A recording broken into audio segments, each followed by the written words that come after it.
ले जाओ।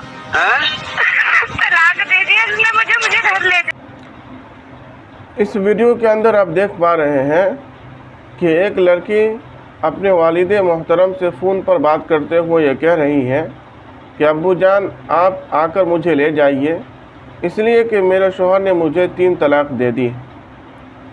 तो ये जो 3 तलाक का वाक़या पेश आया है, तो इसमें कोई बड़ी गलती नहीं थी, बल्कि घर में चूँकि बहुत सारे अफराद रहते हैं तो उनमें से हर एक की अलग अलग ख्वाहिश थी। किसी का कहना ये था कि आज ये सब्ज़ी बनेगी, किसी का कहना था कि ये भी सब्ज़ी बना लो, किसी का कहना था ये सब्ज़ी बना लो। तो इस तरीके से हर एक की ख्वाहिश अलग अलग थी।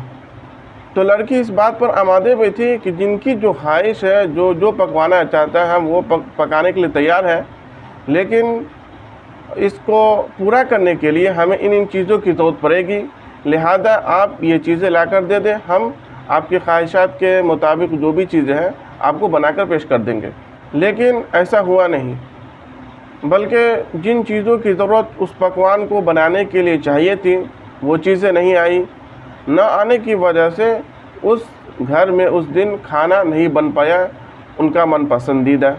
लिहाजा इस बात पर बात इतनी ज़्यादा बिगड़ गई कि शौहर ने उसे डायरेक्ट 3 तलाक ही दे दी, कि जिस 3 तलाक के ज़रिए से उसके निकाह से उसकी बीवी पूरे तौर पर निकल गई, कोई गुंजाइश बाकी नहीं रही। हालांकि बिल्कुल छोटा सा मामला था और इस मामले को बहुत अच्छी तरीके से संजीदगी से इसको हल भी किया जा सकता था, लेकिन ऐसा हुआ नहीं।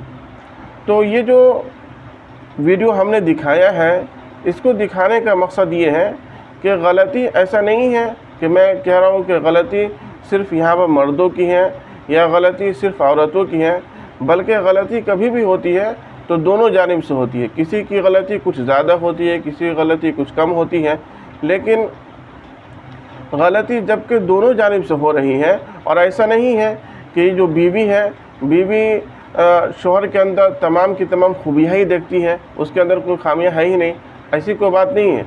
बल्कि बीवी भी अपने शौहर के अंदर बहुत सारी खामियाँ देखती रहती है, बहुत सारी कमियाँ देखती रहती है, उसके बावजूद वो उसके साथ रहती है और उसके साथ ज़िंदगी का गुजारा करती रहती है। तो इसी तरह शौहरों को भी इस बात की ज़रूरत है और इस बात पर आमादा होना चाहिए कि उसके अंदर भी जो खामी है, जो उसके अंदर कमियाँ, उसको नज़रअंदाज करके अपनी ज़िंदगी को अच्छे और खुशगवार तरीके से आगे की तरफ बढ़ाता हुआ चला जाए। वरना अगर आप ऐसा करेंगे तो ऐसी सूरत में ऐसा नहीं है कि सिर्फ़ आप उसकी ज़िंदगी को बर्बाद करेंगे और उसको तकलीफ़ देंगे, उसके घर वालों को तकलीफ़ देंगे। सिर्फ़ आप ऐसा नहीं कर सकते हैं, बल्कि अल्लाह तबारक व तआला इन तमाम चीज़ों को देख रहा है। और जुल्म ये एक ऐसी चीज़ है कि जिसकी सज़ा आपको आखिरत में तो मिलेगी ही, लेकिन इसकी सज़ा आपको दुनिया में भी मिलेगी। अब इसमें अगर आपके अंदर एहसास होगा तो फिर आप इसको खुद ही पहचान लेंगे कि हमने वो जुल्म किया था, उसकी सज़ा हमें मिल रही है। लेकिन अगर आपके अंदर कोई एहसास नहीं है तो फिर शायद आपको एहसास इसका न होने पाए। लेकिन ऐसा होता है कि जुल्म की सज़ा आपको वहाँ मिलेगी, लेकिन दुनिया भी जुल्म की सज़ा आपको मिल जाएगी। तो जो आपने एक लड़की की ज़िंदगी बर्बाद की है, उसके वालिदैन को तकलीफ़ दी है और उसको बेचैन किया है, तो आप भी चैन और सुकून में नहीं रह पाएंगे। और जैसा एक कहावत आपने सुना होगा कि जैसी करनी वैसी भरनी, तो जैसा आपने किया है आपको वैसा ही भरना पड़ेगा। और जोश में आकर अपना होश खोना दें। बल्कि कभी भी अगर ऐसे ख़यालात आपके जहन में आ रहे हो तो पहले जब गुस्सा ठंडा हो जाए और जब अपना जहन अच्छी तरह काम करने लगे तो फिर उसके बाद कोई फ़ैसला करें, क्योंकि आप जब अपने जहन के ठंडा होने के वक्त में कोई फ़ैसला करेंगे तो पूरी उम्मीद है कि आप सही फ़ैसला कर सकेंगे।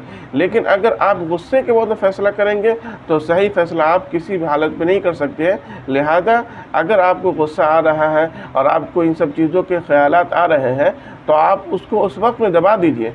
फिर जब आपका गुस्सा ठंडा हो जाए तो फिर अच्छी तरह संजीदगी के साथ बैठकर इस मामले में गौर व फिक्र कीजिए, उसके बाद कोई कदम उठाइए। इस वीडियो को आप तक पहुंचाने का यही मकसद था, ताकि आप गुस्से में कोई गलत फ़ैसला करके आप अपनी और दूसरों की ज़िंदगी बर्बाद न करें। बस यही बात कहनी थी। उम्मीद है कि जो बातें कही गई हैं आप इस पर तवज्जो करेंगे और ऐसी गलती से आप बचेंगे और दूसरों को भी बचने की तलक़ीन करेंगे। अस्सलाम।